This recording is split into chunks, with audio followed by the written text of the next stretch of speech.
Hello and welcome to The Curse is Real. I'm one of your hosts, Martin. I'm John. I'm Katie. I'm Mike.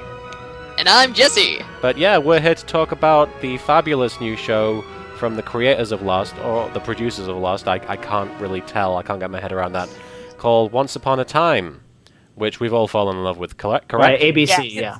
I started watching it in December because I had heard about it and it sounded neat, and I had some free time once my second job, my theater shows were over, and I think there were about 5 episodes out by then, and I had great timing because I watched a few episodes. There was one the following Sunday, and then there was a 3-week hiatus until January. And then I've been watching it every week ever since. I don't know the date or anything close to that, but I think there were, Jesse, you and I started watching around the same time, right? Yeah, I think maybe there 6 or 7 episodes around there. Yeah. We're out so far. Yeah. So whatever dates those are, I'm sure people can look it up if they actually give a shit. I started watching sometime in January. I don't remember exactly when.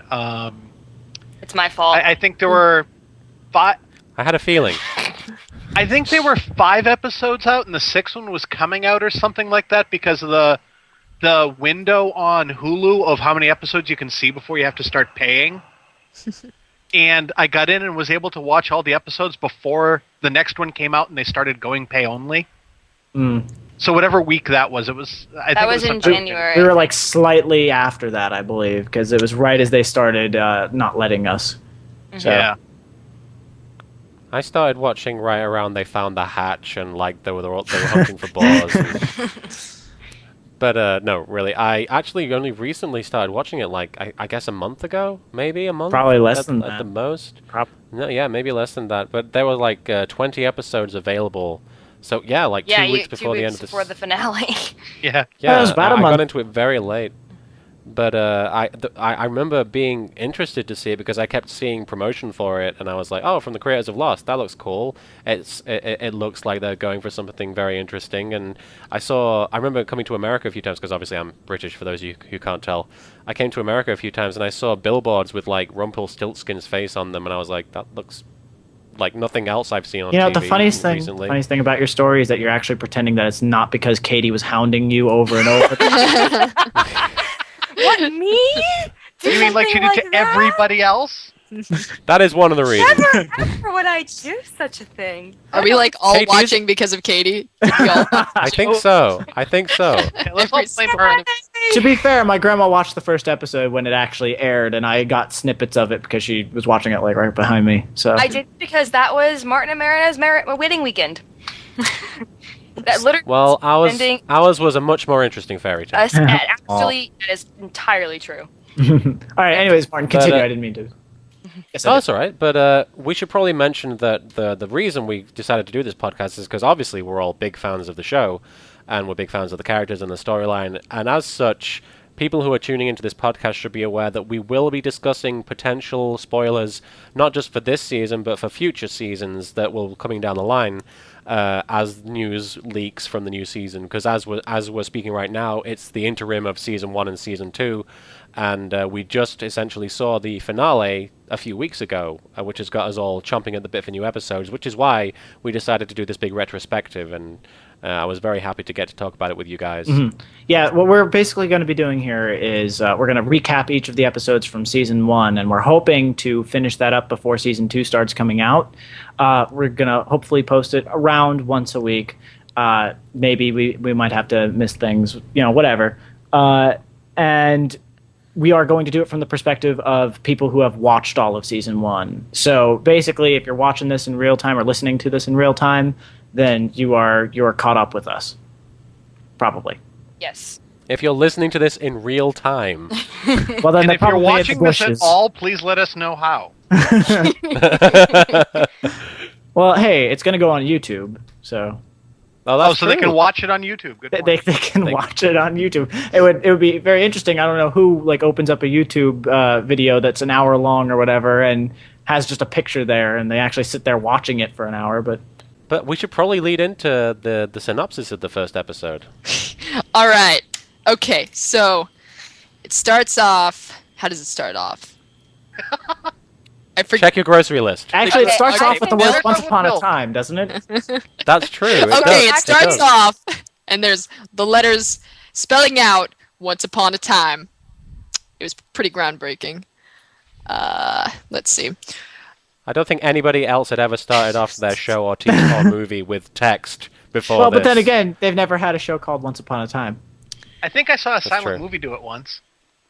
No, you're imagining that. Does it start off in there in Fairy Tale Land? I forget what it starts off. It does. Yes. It actually starts off saying, and I was initially taken aback when I realized this, but it says, "Once upon a time, all the fairy tale characters that we know lived in an enchanted forest." And I was like, they all live in a forest? Really? Because I'm sure I've seen different locations than forests, but apparently they all live in a forest, so who knew? That's right. The castle is made yeah. of trees. It's the worst castle ever. And that ocean that Pinocchio was on, that's made of trees. No, that's made of That was worm a poop. whale. That's made of worm poop. You The gotta- whale was made Worm of trees poop. as well. That swallowed Pinocchio. That sounds That like a whale Pokemon. terrifies me. Well, All right, the raft so was made out of I can go through episode 1 if you would like me to, Jesse. okay, I'll Go ahead, Kay. but okay, All right. well, that was. okay, Jk. You It go. starts off with the text, and once upon a time, all the enchanted characters we know lived in an enchanted forest, or think we know, and then it goes into this whole sequence of Prince Charming finding Snow White and giving her a kiss, and she wakes up. So towards the end of the Snow White story. It's the end. It is the end of the Snow It's the White very story, end, pretty yeah, much. yeah. And then it goes to their Which wedding. is a great way to start. Yeah. And it was really neat for me because it was fairy tale, but at the same time they were kind of talking like real people. And then it goes to the wedding, and the evil queen shows up and says, "Oh, I'm giving you a gift of this day, but then I'm going to start to try and ruin all of your happiness and all of your happy endings." Well, you actually missed a key point. I don't know if Yes. anybody else noticed, but when the queen enters the room, she's kind of like skating across the floor because of bad Yeah. CGI. That was Oh. It's hilarious. You know, I didn't see that. skates. Yeah, I didn't She's notice got that, little but I did rollerblades. notice a couple other points. Yeah. And Well, then and then there's Prince also the Charming. flying Sword. sword. Yeah. I actually fun. then it goes into the real world, and we see Emma for the first time. You say Henry first, though.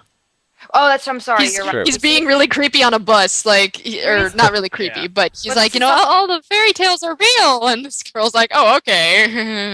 This is actually something that I really like that the show does, is that it will sometimes first transitions either to or from fairy tale land. This is the first time we see this. It will pan out from a shot into an illustration that is from that shot in a fairy tale book that Henry, this little boy, is holding on a bus to Boston, and it arrives, and we don't know anything about him. We don't know why he has the book or what's going on with that. And then after that, we see Emma, and we don't know who she is either. And she's walking into a really classy restaurant and meeting a guy who it ends up is an embezzler, and she is out to get him for the law. Oh. And then For when the law. she gets back to her apartment, Henry magically shows up and he says, "Guess what? I'm your son that you gave away 10 years ago." And she Happy nearly birthday. Happy birthday! It's her 28th birthday. Oh, and actually, I missed a little bit of the fairy tale stuff too. They went to see Rumplestiltskin, who is one of the main forces of chaos. I don't know if I should necessarily say evil, but chaos in the show. Well, he's And certainly he set up tells- to be evil. He is set up to be He's- evil, yeah. but and it ends up later on that he works kind of both ways. He kind of just works for himself. And he You heard it here first. Rumpelstiltskin swings both ways. I was waiting for it. I was debating whether I was going to say it, but I'm glad Big you did. you. I mean, uh, sorry. And that breaks Katie. Yes, and he tells Snow and Charming that to stop the curse, their only hope is the child that Snow is carrying, who is going to be a girl named Emma. She's And carrying it in her, and her she stomach. has She's not to- literally carrying a child. yes, carrying in her belly. And she drops it out of excitement. And once upon a time, it's done. That's it. No more. End of series. And so on her 28th birthday, she will come and find all the fairy tale characters in whatever horrible place they're in and save them, and the final battle will begin. And Emma, in the real world, has no knowledge of this. She has absolutely none. And Henry says, "Hey, I came to see you. Now take me back home to my home in Storybrooke, Maine." Which elicits the very natural Storybrooke really reaction from Emma, by the way. And so she's like, all right, fine. And she takes him back to Storybrooke, Maine, where it turns out all of the fairy tale characters that we have just seen are living. And they see, and it turns out Henry's right. They are real people and they have no idea who they are. Emma doesn't buy it, but we do since we have been seeing them. Well, What? We've been hallucinating the whole time. I mean, they didn't by this point give any concrete evidence, and because these are the writers of Lost, we should have mentioned that Martin and I have actually seen Lost. They have not given any concrete evidence that they're at this point that they were actually fairy tale characters. So in my mind, there was a little part of me that was saying, like, maybe it's not. This could have been Henry's imagination as he was reading the book. Yeah. I was starting to think that at some point. That is very true. But once they actually came out, anyways, go on. So she brings him back to Storybrooke, and she finds out that he is the adopted child of the mayor, who we see is her name is Regina, and she is the same woman who plays the evil queen in the fairy tale land. And he thinks of her as an evil queen. He says she's evil, but it's not. I believe what he actually says is "my life sucks." That actually, yes, it is. He says that too. He gets the whole pity thing from his mom. I'll go into that later. Yes. And at first it seems like things are going to be kind of civil. Like, it seems that Regina is just a single mom and she's reacting very naturally to her kid's birth mother suddenly showing up after her kids run away. And can I mention one thing? yes. You notice that when they actually arrive at the mayor's house, the sheriff is in the mayor's house already. Yes. With Regina, which becomes kind of an important plot point down Yes, the road. it does. But you sort of think it's normal because the kid ran away. Yeah. So a The sheriff kid ran would away be there. with the sheriff, yeah. And it seems that he's fine. But Emma really isn't sure if Henry's truly okay. And so she decides to stay. After talking to Mary Margaret, who's his teacher. You actually skipped a part. I did. I'm sorry. Yeah, she drives. She's going away, and Regina. They were. It was mutual. It was like nice. Okay, bye. So she's driving back to her house, and a freaking wolf is in the middle of the road. Oh, but shortly before she sees the wolf, she notices that Henry left his story book. He was carrying around the story Once Upon a Time. He left it in her car. So she was like, "Oh, that son of a bitch!" And then,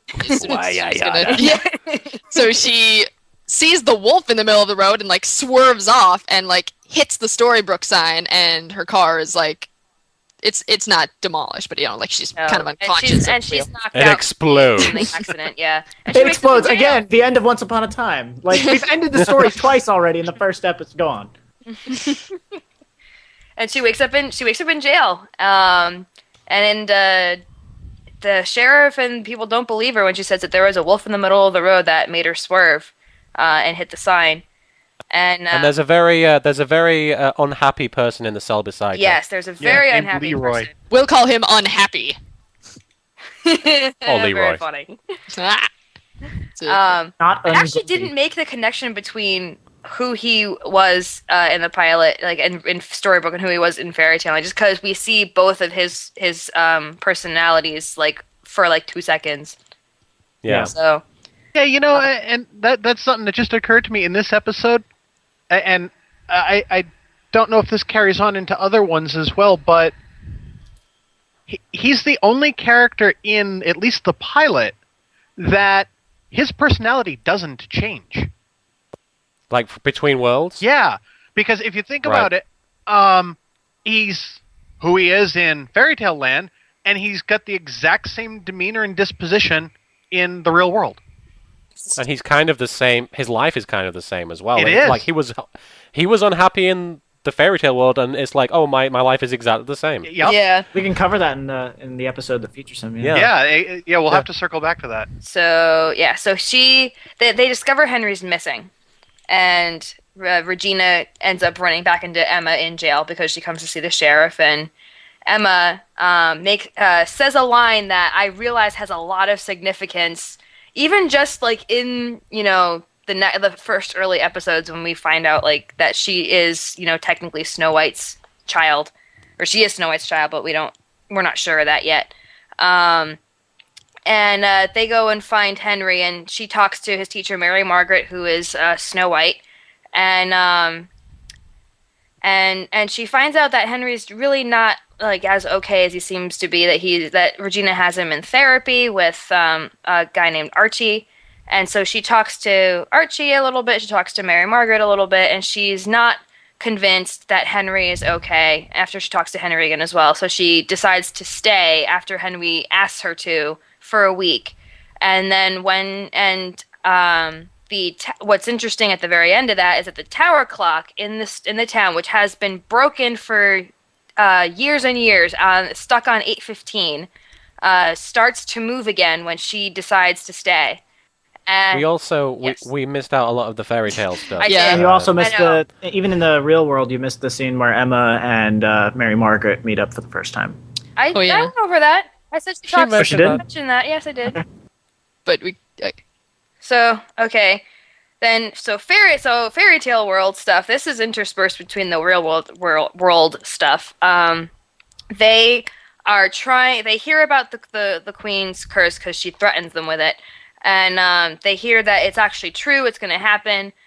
So they want to try and stop it.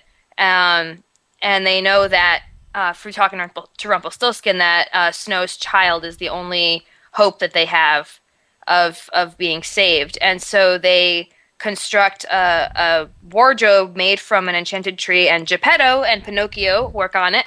The blue fairy helps them out, blue fairy from Pinocchio as well, and it ends up that the wardrobe can only carry one person, which is also significant much later on. So they decide to have Snow go through the wardrobe with the baby. It ends up that Snow has the baby as the curse is happening. Great timing, Emma. Jesus Christ. She has the baby as the curse is coming, and right as they were going to send Snow through the wardrobe so she can't go, and so she has the baby.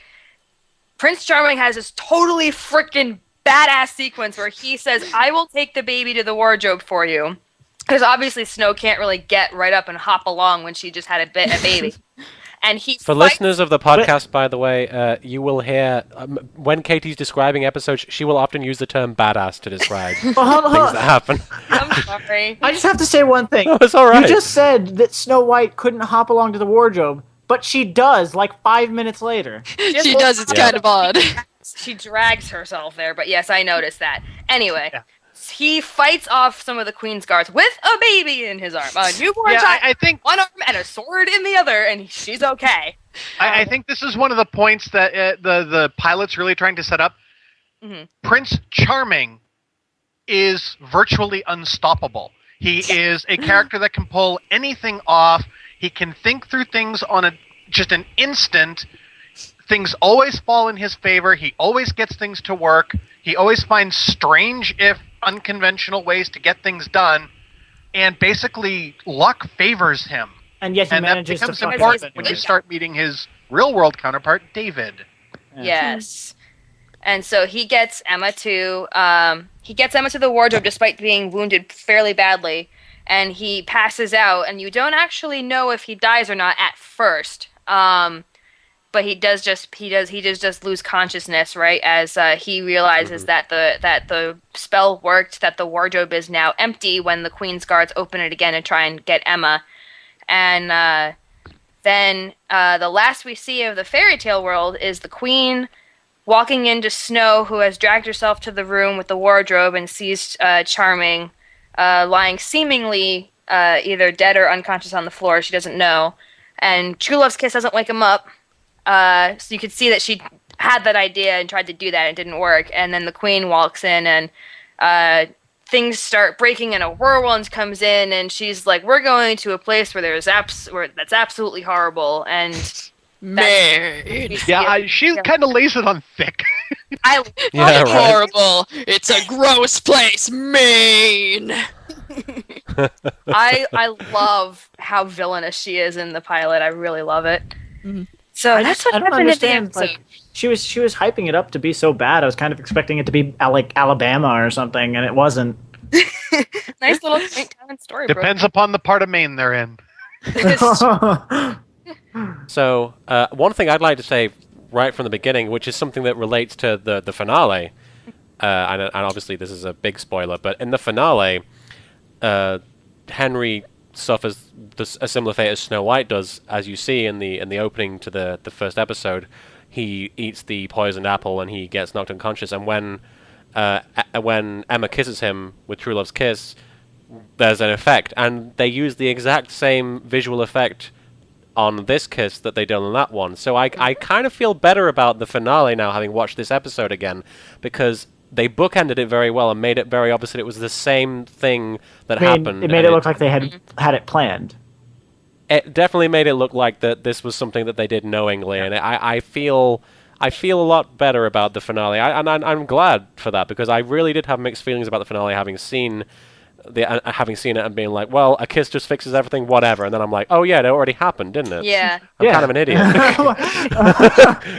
That's actually one of the things I really liked about the pilot. Like the pilot, when I watched it for the first time, I didn't come out of it saying, "Oh my god, this is the best thing ever. I need to watch the next episode." But I was really intrigued. And one of the things that intrigued me the most is how they tied the fairy tale world to the real world, and also how they tweaked the fairy tales to make them a lot more relatable. Like, just in the pilot, you have the very basic story of Snow White and Prince Charming kissing her and waking her up and they're getting married. Snow draws a sword. She draws the sword to try and, stop the queen at first. And that, told me from, the first 5 minutes that this is not the Disney girl. Oh yeah, strong female characters. Yes. And at the same time, they were really good at making allusions to the original, because all throughout Regina's house, apples everywhere. Yeah. Okay, How would you like to have the best apple cider? Oh, ha ha. there's a plate of apples too on the screen for half a second as well, where she just have this massive plate. Because she has a big apple tree in her backyard. Right. So an issue I had was I think they might have not thought ahead, because in we obviously know that that's not true because we've seen season 1, but in the first episode... Oh, I know what you're talking about. I know what you're talking about. You do? Yeah. Snow White is talking to Charming about the queen. Yeah. And she's like, she poisoned me because she thought I was prettier than her. And I was like, that's exactly. You know what's funny about that? Is when I rewatched that, I knew that was coming up. Watch her carefully. You kind of get the impression, wow, she's lying and she knows it. But at the same time... You almost get a dirty feel from her when she says it. I think that's unlikely, because even if the writers had that in mind, usually the actors don't get anything more than the script that they're given. No, I agree, but it's coincidence. I mean, it could not have been planned. I mean, they've admitted that they had not planned the ending of season 1 because they didn't know if there would be a season 2. Right. Well, they didn't even know there would be a full season 1 at that point. Right. Because it's a pilot. They can't possibly know. Yeah. Exactly. But it's good to have ideas, and they clearly had some ideas already, which is good. And I feel like they've done a good job of tying things in, especially to the finale and to later episodes with the Snow White story from the pilot, all the way through. That it honestly still bothers me that they never actually established that what the meaning of that line. Just because she makes no pretense about it in later episodes that she's like, yeah, there's a reason why the queen hates me. And I know perfectly well. I mean, she doesn't know the full story until almost the end, but she knows that she did something to make the queen hate her, and that's why. And has nothing to do with her being more beautiful. It's so that still bothers me. That one thing was really, really bugging me. In every other episode, it's like she hates me, and there's a very good reason for it. But then in the pilot, it's like she's a bitch. Yeah. Yeah. And the thing is, it didn't bother me when I watched the pilot, because at the time we had no idea where they were going to go with the fairy tale story, and so that line makes perfect sense because that's what the fairy tale's about. So Yeah, that's so. It bothers me now. It didn't bother me then. Anything you noticed, John? Well, Into my notes. one thing that caught my attention partway in is when they're talking to Rumple in the dungeon. I can guarantee the safety of your child. Yeah, there's clearly something else up there because, like, how did he know that Emma would return on her 28th birthday? And, like, how did he know that without knowing her name? Yeah. Well, here's the thing. They actually do have a line in the pilot that made me question things because Snow says he can see the future, and I'm like, when is this established? Yeah, exactly. Well, keep in mind that funny. even after we've seen all of season 1, there are definite gaps in the story of the fairy tale land stuff that still has to be filled. So Yeah, Absolutely, yeah. there's also the sense, especially once you've seen the finale, was he really seeing the future? Or was he planning it? yeah, and like I Yeah. think that when she says seeing the future, it might also be just her saying like, you know, he knows what's going to happen, which doesn't necessarily mean that he knows because of some sort of magical power or because he has some sort of plan or because he's seemed like, I mean, like if you look at all the other stories that that happen chronologically before that, he kind of has this air around him, like he knows something and he's got a plan, like, you know, hey, I want your hair. Why? Yeah. Well, that's for me to know, and you to find out, you know, like It's like every move he makes is because he knows where they're going to end, mhm. and he wants to make sure that he wins when they get there. I have a feeling maybe because we don't know who wrote the book that Henry Yeah. has. That's one big mystery that we haven't seen solved this season that I would really like to see So solved. it's possible that Rumple had some knowledge that went into making that. I don't know. Just as a guess. Actually, Well, one thing about Rumple that I really noticed that, and this might end up being another pilot thing that they never like went into, like the poison and apple line. They talk about if he knows your name, he has power over you, which makes total sense to the original Rumpelstiltskin story. Like it's a little bit of a twist on it, but it makes sense. But they never really touched that with No. him later on, and that's something that I would really like to see because that'd be very, very cool. I think they You know? somewhat did. A little bit. They alluded to that names have some sort of power in his Oh, yeah. story with the dagger and everything. Yes, but it Right. doesn't mean that like they. No, I know what you're specifically saying. I'm just saying yeah. maybe there's something else there, and they have alluded to it a little bit. Well, they definitely tie it in to Emma, because by knowing Emma's name, he effectively guarantees that she can worm out of the curse. Because, you know, in the final episodes, you get the sense that he had to wire into the curse when he wrote it for the Evil Queen. His little Well, the curse side was already note. made at this point. The curse had been long since made.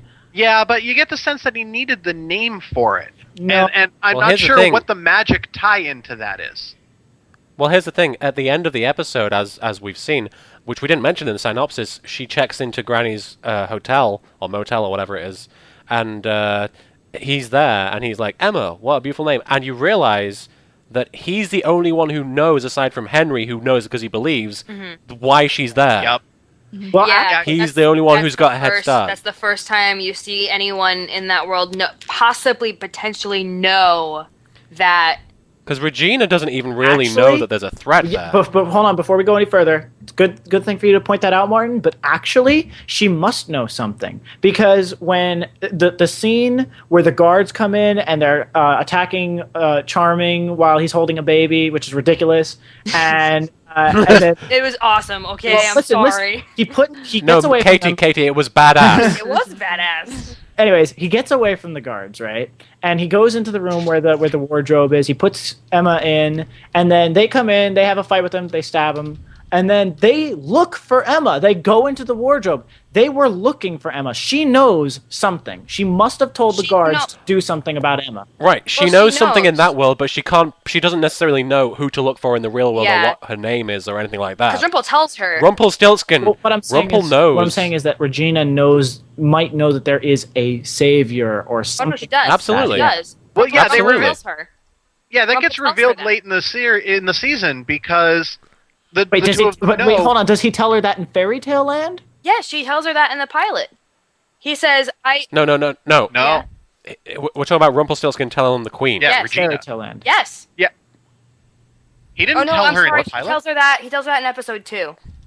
tells that in episode 2 that because she goes to see him about Oh, yeah. Okay. Okay. he said, Yep, you're and he right, says, "Oh, I right. told her the truth," but nothing can stop the darkness except Snow White's unborn child. But he doesn't tell her the He name doesn't of it though, and he mentions that they had seen him already, so he knows what her name is going to be, but he doesn't tell her that. Right. Right. So So he keeps that information for himself, so Yes. that when he sees her in the real world, he's like, "Well, I He can have, start I had- influencing I her. have." Yeah, and he also has a leg up on everybody else. He's more aware and more capable to do anything. He has the power, and we know that power with Rumpelstiltskin is a big deal. Okay. Yes. And one other point I'd like to bring up, though, is that in the real world, wouldn't Regina suspect that something is up because she's been there for 28 years and everything has gone according to plan? Everything, and all of a sudden Emma comes in, the clock starts moving, and all this weird stuff starts happening. She knows that the curse, something is happening with the curse, and she knows the curse is real. The curse is real. Ah! So so at that point she probably also figures something is going on, with the curse, Yeah, oh no, she knows something's up. I don't know if I don't think she makes the connection that it's Emma, who is the actual savior.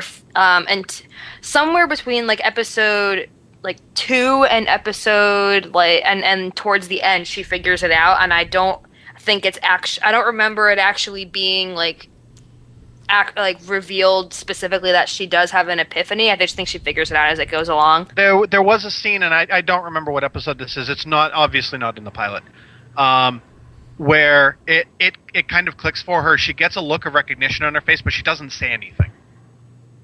She gets this look of oh, wait, now I get it. And Yeah. kind of scowls, but moves on. Uh-huh. Right. I think it's definitely unknown to her at this point in the series, simply because I think there's a future episode where Henry's torn out the pages that involve Emma. Yes. I think that's what happens, and so he's definitely hiding Emma from her. So the Queen is definitely at this point she has no idea, but Rumpel. I think she does by the end of the definitely figures it episode. out. By the end of the episode, because she clutches the book and everything like that. But the book doesn't have the pages in. She didn't know Actually, about the book does have the pages in it at that point. He hasn't ripped out those pages yet. But she grabs the yeah. book from him at the very end of the episode and then poses it with it in front of the mirror, and they used it in every single promo. Yeah. Yeah, and that's something that I still haven't been able to quite place. What is she pondering there? I mean, she hasn't had time to read through the book or anything, so she doesn't actually know what's in there. Maybe she has, and it was just off screen. Well, hang on a second though. Wait a second though. Emma had just been oh, well, Henry thinks everyone's a fairy tale character in this world because of this book, and she has no idea what the book is. But if you're the evil queen, and I mean, we find out later on that she does know exactly what's going on, that she retained her memories of fairy tale land. If you're the evil queen, you've been in this power for a while, and all of a sudden someone says, "Oh, your son thinks everyone here's a fairy tale character," and that's true, and it's because of a book. I would be I would be worried about that book. But actually, You know what else though? Sorry. Go on. I just watched episode 2 as well. Just because I wanted to, and the pages are already ripped out when she's looking through the book. So But you know something else? Mm-hmm. Here's something that's important as well, is not only does she know that he's starting to say that the characters, the people are fairy tale characters, he also knows that he got the book from Mary Margaret, who is Regina's rival, which means that it belongs to her, which means basically she's well, I took this thing away from him that was given to him by my enemy, so I'm happy that I've taken that away Well, from actually, him. wait, hold on a second. She only takes it away from him for that one shot. He has it again in the next episode, which is makes no sense. Why would she give it back to him? Maybe he just found it. I don't know. To perpetuate the concept that this is fake. Oh, I can let you have it because you're crazy. Ah, you see. I think we've talked enough about whether or not Regina is aware of Emma, etc. I mean, we could talk about that more down the line when it becomes more relevant. Yeah. Mike, did you think of anything as you were watching this episode? Well, I like to think that in 40 minutes worth of time that a thought or two had come to my head. But alas, no. But no. He's just watching the episode. All right. Well, a couple things. I guess one thing I'll put some attention on that nobody else seems to really make note of. The bit in the beginning where Emma finishes catching the guy, and she goes back to her apartment. She has a cupcake. She puts a candle in the cupcake, lights the candle, and says it just has this whole pity thing for herself. Let me tell you something. Yes. 28 years old she is. She's gone 28 birthdays, or not being able to properly celebrate, because she hasn't had friends or family, whatever. What? I mean, does anybody else think that she's totally like having a pity party for herself right there? And I think that they could have. I think that they could have gone about that a different way, Well, no, to some extent, that really boxes the character as being truly alone. Because she is having this little personal pity party because there is no one else. She says she wished on the cake that she would have somebody there with her. No, okay. I mean, Hold on a second. Have you ever been on alone on your birthday, Mike? Yes, I have. It kind of sucks. Listen. What I'm saying is that I don't doubt she would have done something for her birthday, and felt lonely while doing it. I think that the candle and lighting it and blowing it out was a little over the top, and I don't see myself actually. There's nothing else over the top about this show. I'm just fighting with babies. I'm just saying that scene was clearly there. That scene was clearly there for two reasons. And as you said, one of those reasons is that it's to point out that she as a character is lonely and all that stuff. And number two, it was to establish, hey guys, it's her 28th birthday. Have we said that enough times? It's her 28th birthday. 28th birthday. Well, did anyone notice that the candle looked like a fairy wand? I'm just realizing There's a trivia thing on the Once Upon a Time wiki that says that it's a blue star, which represents the blue fairy, who is obviously the leader of the fairies. Yeah. Wow, yeah, and like her. And also, when you wish upon a star, the blue fairy is the one who gave Pinocchio his wish. Yeah, and I think her like fairy tale name isn't just Blue Fairy, but it's also Blue Star or something like that, like in a different language. But Mike, you thought of an idea while we were watching the episode how they could have made the cupcake scene better. Yeah, like remember? I think that they could have established Ponies. Pinkie Pie jumps out. Go ahead, Mike. Michael Bay explosions. I think that the way that they could have established Exploding ponies. the way that they could have established that in a slightly more realistic way. And now this is nitpicking. I will completely admit this right now. This is totally nitpicking. But what they could have done is maybe done a scene of her going to the bakery and picking up that cupcake and mentioning, "Hey, look." Her just mentioning in passing, they have some sort of short conversation. Hey, it's my birthday. She comes home, she opens up the box, and it actually says, maybe the baker or whatever wrote down "Happy Birthday" or whatever. No, that would have implied that someone took a moment to care.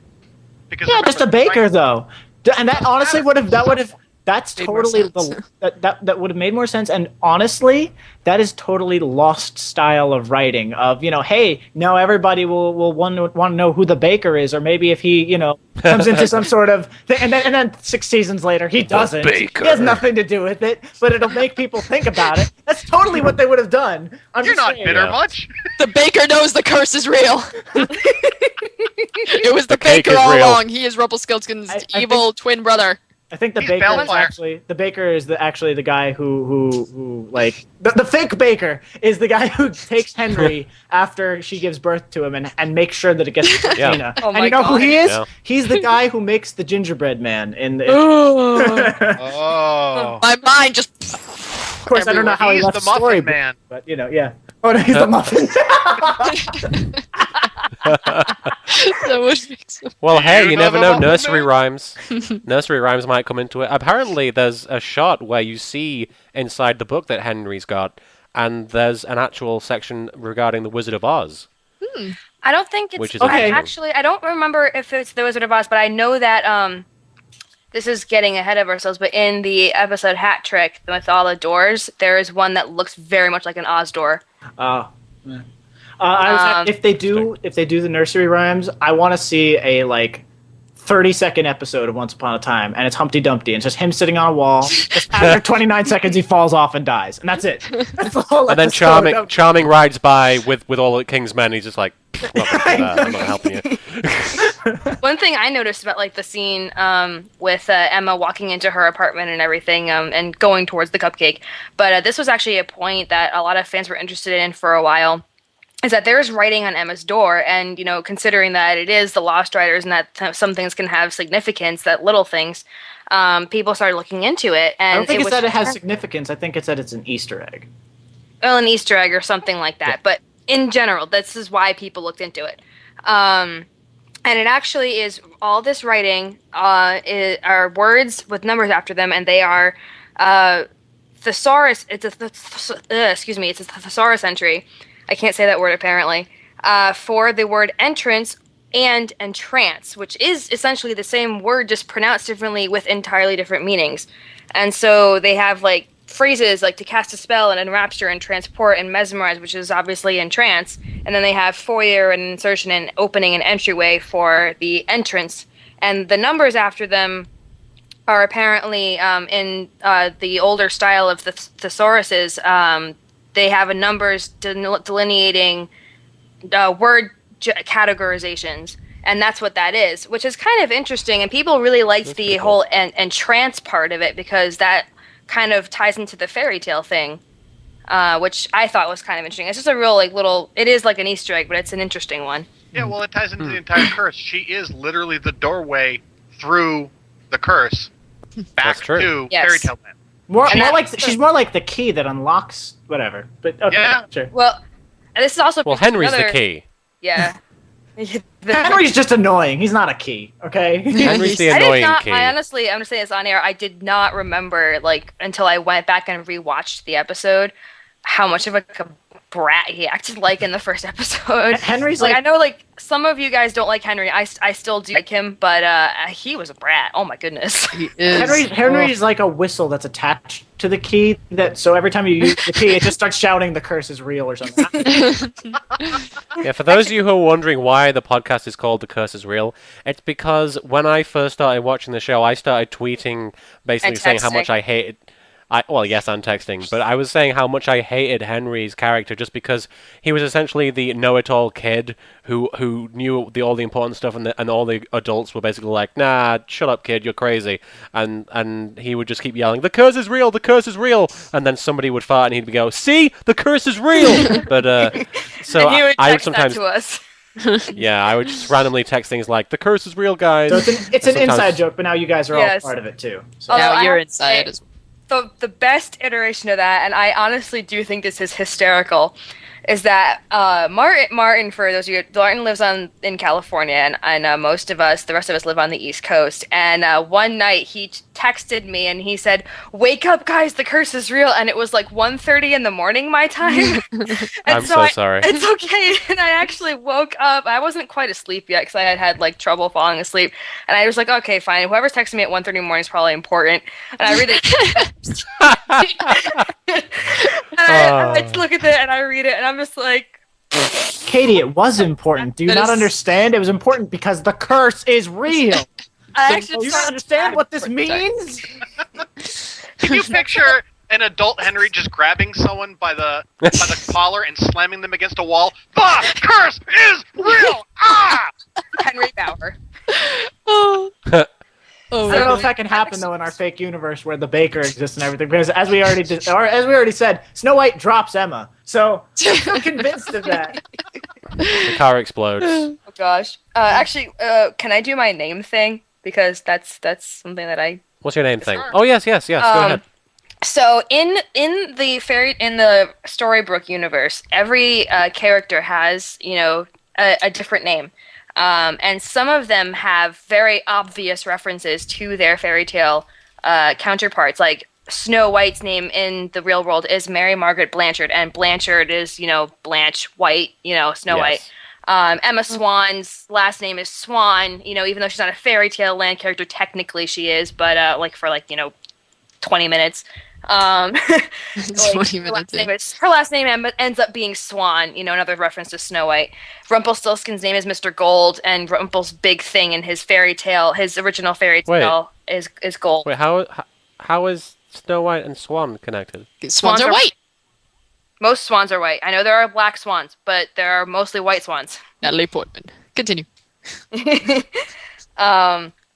People associate swan with being with white, so maybe that's just me, but that's what I tend to see. But then I started And then Archibald Hopper is the name of the therapist, who is Jiminy Cricket. Hopper's obvious too, but there's some significances. Oh, and sorry, another obvious one. Regina is the queen's name in both worlds. Regina is Latin for queen. That's very obvious. But there are some interesting, subtle ones, like Mary Margaret. Mary is the mother of Jesus. Emma is the savior of the fairy tale land. That's so cool. I didn't notice that. Yeah. I didn't think about that. And then Mary is also can be traced back to Egypt for MRY, which is their word for love. And the whole big thing of Snow's story is true love. Margaret traces back to a name for pearl, which is also something that people associate with things that are white. And she's also a biblical character, but I really couldn't find too much significance for that. Snow White was in the Bible? What? No, Margaret. I wish. Yes. Badass. And yea, did Jesus say up unto the 7 dwarves? 7 dwarf apostles. Yeah. Yeah. Emma means universal or whole, which I find interesting because Emma, as we can see even from the pilot, is not whole. She's very much alone. But also her entire purpose for the fairy tale people is to make them whole again, because they've lost their happy endings. They've lost what makes them whole, and that's kind of what she brings back, or she's supposed to bring back. So, and then Archibald, Archie's the therapist. Archibald, one of the meanings is genuine.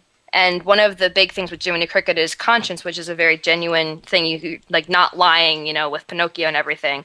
So just like, and I think that John actually found like an article where the writers actually said that their real world names do specifically, maybe not the full name like Mary Margaret Blanchard does, like relates back to their fairy tale character, some aspect of it in some way.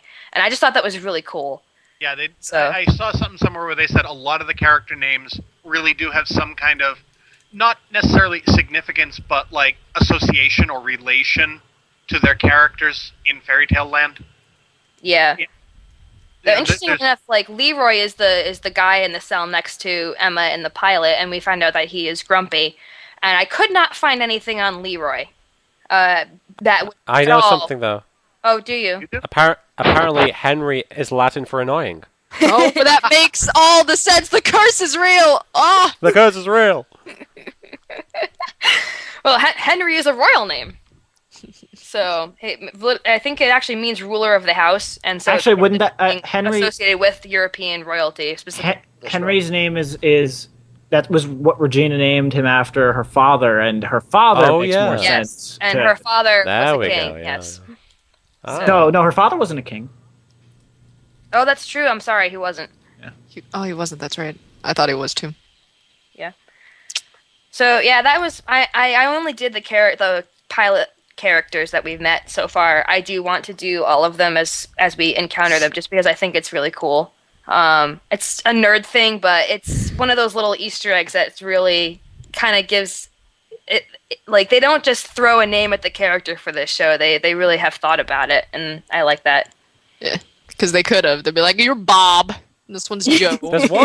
There's one character, I don't want to go into too much detail, in fact, no detail really, but there's one character that comes along and everybody was wondering who it was for a long time. That's kind of the mystery of his character.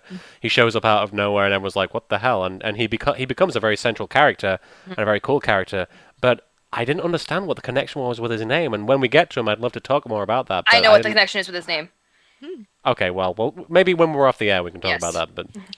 All right, so point one, I came up with 3 things mainly while watching this. I find it very funny that they're like, they think that Rumpelstiltskin can tell the future when they're in fairy tale land, and then when Snow White and Prince Charming are visiting Rumpelstiltskin, he puts his hand on her stomach, and Prince Charming in response cuts his hand. It's like he didn't see that coming. Yeah. You can see the future. What else? Oh, and I find it really ironic that, like, I think Emma, she would have felt a lot of regret, but I mean, she would have probably just, I think she might have, left and maybe like visit like maybe once, but Henry once a year maybe, because she doesn't want to interfere in his life, but she was starting to like him.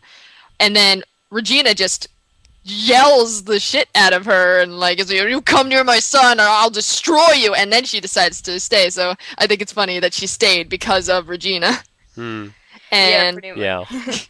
She And creates they're- her own worst enemy. Yeah, honestly. exactly. Yeah. I mean, that's Pretty much. kind of like Harry Potter. That's a kind of running- thing. Yeah, yeah. Although at the same time, I don't know if this line will ever have significance, but when she says she'll destroy her, she does say, "I'll destroy you if it's the last thing I ever do."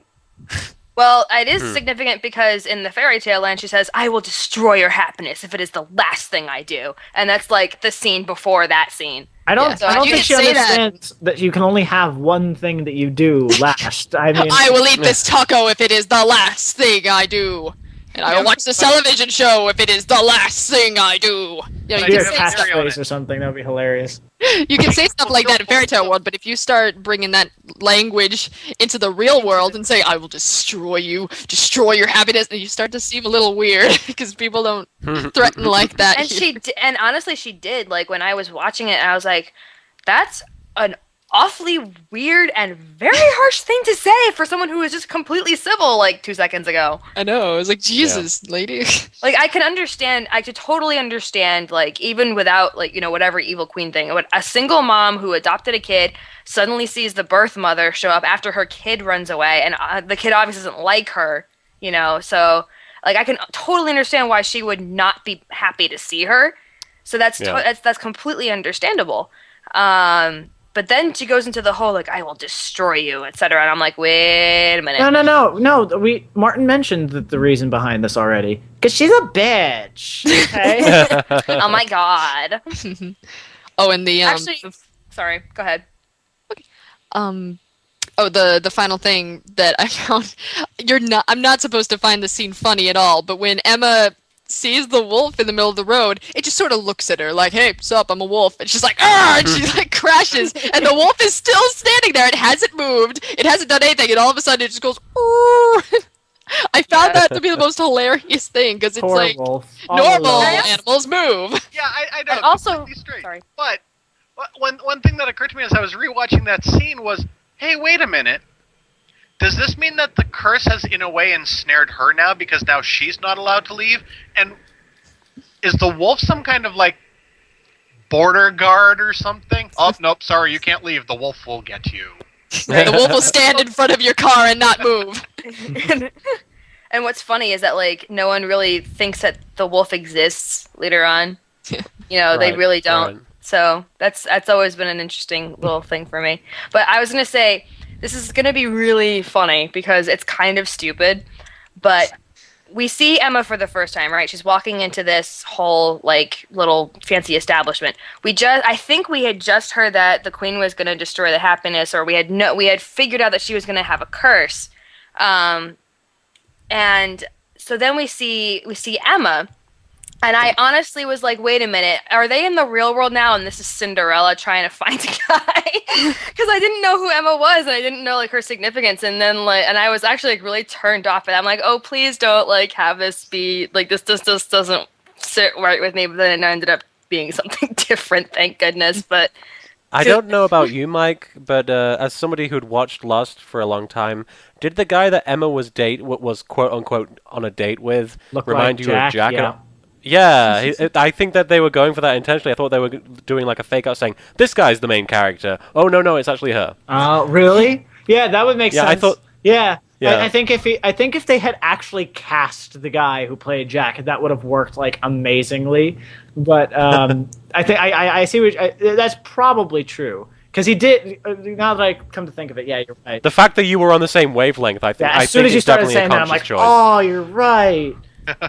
Yeah. So Jack is the main character of Lost, and the guy that Emma's on a date with at the beginning of this episode looks almost exactly like him. It's not the And same. he sounds a lot like and him. his whole He demeanor, sounds the his acting voice. is very much like Jack was. So I think that's probably a thing because the writers are the same and they throw a lot of allusions to Lost. 8:15. What the clock was stuck on is two of the. yeah, I actually could you explain that to like those of us who? I mean, I asked Martin about this, off air, but what the significance of 8:15 is for those of us who don't know Lost. There are a whole bunch. There's a sequence of numbers that keep coming up in Lost, and they're at some point, the fat guy in Lost thinks that it's very important or something like that, and thinks that they're cursed. Actually, it's kind of funny. Hurley from Lost, the fat guy who keeps saying that the numbers are cursed, reminds me so curse much is of real. Henry. The curse is real and everything like that.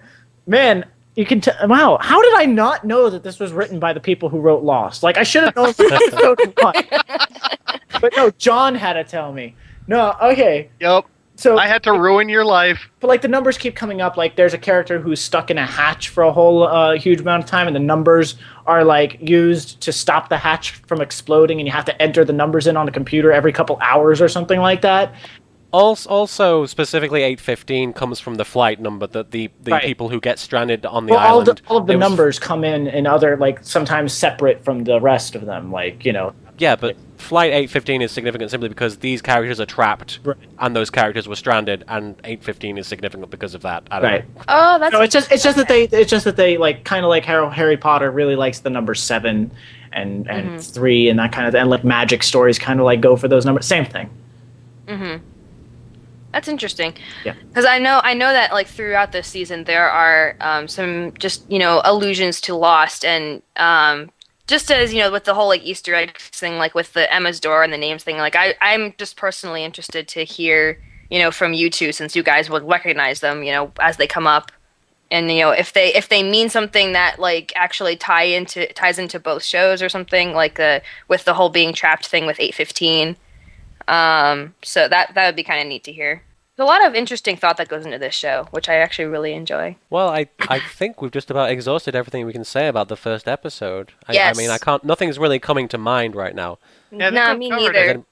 it. And going forward, we will be doing 2 episodes per podcast so that we can finish season 1 before season 2 starts.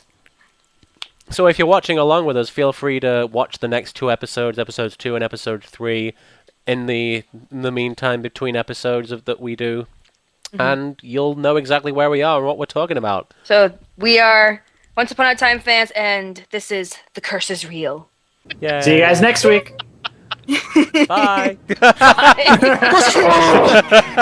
I did a good sign off. No, wait a second. We should wave at them because they're supposed to be watching us right Oh, now. that's right. Okay. They're watching Wait, us. They're watching us on iTunes. Wave. I'm YouTube. Bye. They're watching on YouTube. They're staring at their screen on YouTube for an hour plus.